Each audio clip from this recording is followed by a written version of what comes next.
ते विधानसभा निवडणुकीच्या वेळेला एक मोठं षडयंत्र महाराष्ट्रात रचण्यात आलं.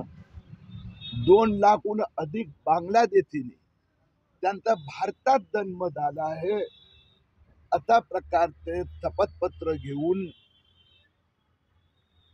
1,23,000 जन्म प्रमाणपत्र घेतलं आणि 77,000 शिल्लक राहिलं.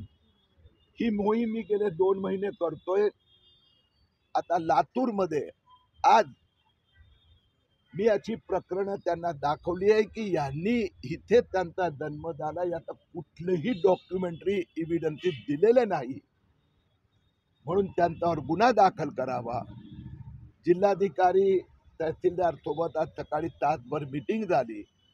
जिल्हाधिकाऱ्यांनी मान्य केलं आहे की 2 दिवसात ते या संबंधात होमवर्क करून ते स्वतः यात गुन्हा दाखल करण्यासाठी अर्ज देणार. तर पुढच्या 2-4 दिवसात लातूर शहरात ज्या बांगलादेशींनी प्रमाणपत्र मिळवलं, अर्ज केलं, त्यांच्यावर कारवाई सुरू होणार. एकंदर लातूर शहरात 3,421 अर्ज आले लातूर तहसीलमध्ये. त्यातनं एकही अर्ज फेटाळण्यात आला नाही. ही गंभीर बाब आहे. त्यातले 3,056 लोकांना जन्म प्रमाणपत्र दिलं. 365ला राहिलं होतं द्यायचं, त्याला शासनाने स्थगिती दिली आहे. यापैकी 100 तर मी अर्ज असे दाखवले की ज्यांनी फक्त आधार कार्डच दिलंय, काही दुसरं सपोर्टिंग नाही. तर या सगळ्यांवर कारवाई होणार. रॅकेट महाराष्ट्रभर आहे असं वाटतं. तहसीलच्या कार्यालयांमध्ये आणि जिल्हाधिकारी कार्यालयामध्ये म्हणजे अधिकारी जे आहेत ते सपोर्टेड आहेत या सगळ्या रॅकेटला. यात ही गोष्ट खरी आहे की एक कुणीतरी हे रॅकेट बनवलं.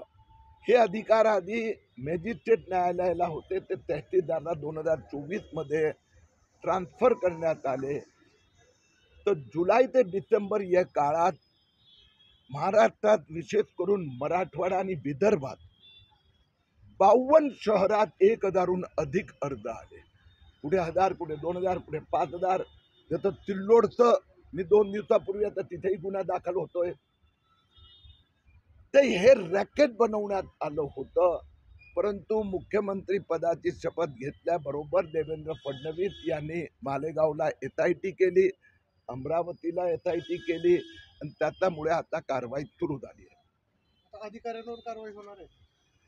मी मालेगावचं उदाहरण आपल्याला देतो. ते मालेगावमध्ये नायब तहसीलदारच्या नावाचा पण वॉरंट निघाला आहे. 3 लोकांना 4 लोकांना निलंबित करण्यात आलं. वकीलला अटक झाली, एजंटला अटक झाली. एक वर्तमानपत्राचा मालिक तो आता खोट्या जाहिराती देत होता, त्यांच्यावरही कारवाई सुरू आहे.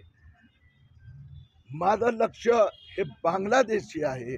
जर तहसील कार्यालयाने प्रामाणिकपणे काम करून ज्यांना खोट्या पद्धतीचे सर्टिफिकेट देण्यात आले ते रद्द केले, त्यांच्यावर कारवाई करण्यासाठी FIR केली तर ठीक आहे, नाहीतर मग त्यांची पण चौकशी होणार. सर, प्रमाणपत्र काढून देण्यासाठी दलाल काम करत असतात, त्या दलालांवर नेमकी काय कारवाई होणार? त्यांच्यावर पण कारवाई. ही गोष्ट तुमची एकदम खरी आहे. ही एकदम खरी गोष्ट आहे. हे दलाल, याच्यासाठी विशेष एजंट आणि विशेष तहसील कार्यालयात पण काही कर्मचारी, हे तिघांचं रॅकेट आहे. आता लातूर पोलिसाची जबाबदारी आहे. कारण मजेदार गोष्ट मी तुम्हाला सांगितले की जे अर्ज आले त्यातले 1% फक्त हिंदू, 99% मुस्लिम आणि हे बांगलादेशी बॅकग्राऊंड. 50 वर्ष, 60 वर्ष, 67 वर्ष, 32 वर्ष हिंदुस्थानात राहतात आणि जन्म प्रमाणपत्र नाही. तर यांना मदत करणाऱ्या सगळ्यांवर कारवाई होणार. ओके.